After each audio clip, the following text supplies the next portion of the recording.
Welcome to Go Math Lesson 9.2. Today we are modeling fractions and mixed numbers and decimals to the hundredths place using models, using fractions, and back and forth.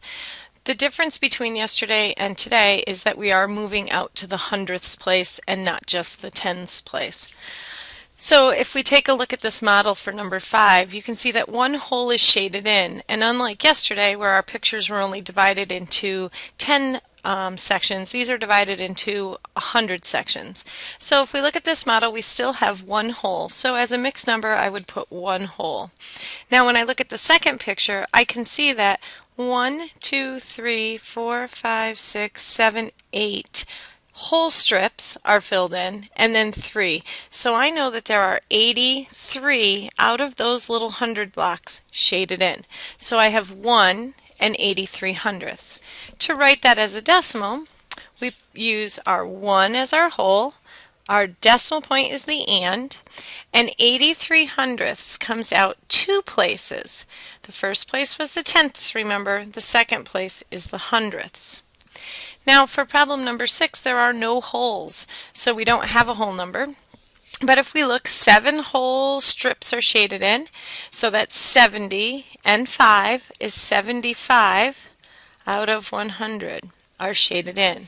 Since there are no holes, we use a 0 and 75 hundredths.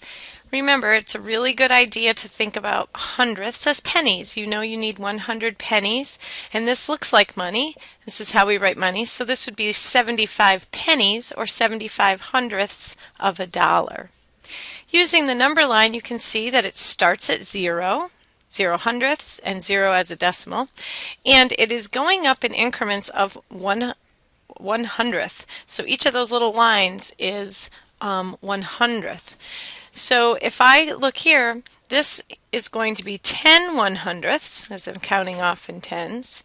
This is 20 1 hundredths, 30 1 hundredths, 40 1 hundredths. I'm just going to make my pen a little smaller since I'm writing these little numbers. Okay. And now I have 50 1 hundredths, and I can see that my blue dot is somewhere between the 40 1 hundredths and 50 1 hundredths.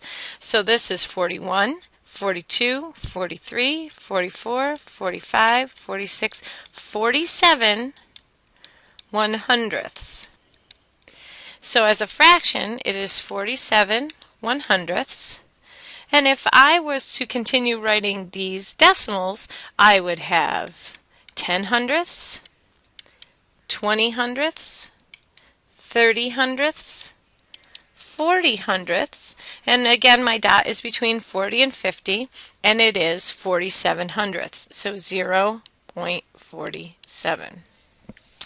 Now when we take a look at these problems, there is something that you really need to pay attention to in number 8. Remember, 100, the hundredth, when we talk about that as a fraction, there are 2 zeros. So when I write the decimal for hundredths, I have to have 2 places. So if I only have 9 hundredths, I would write that as 0.09. I need to have 2 decimal places, and the 9 needs to be out in the hundredths place.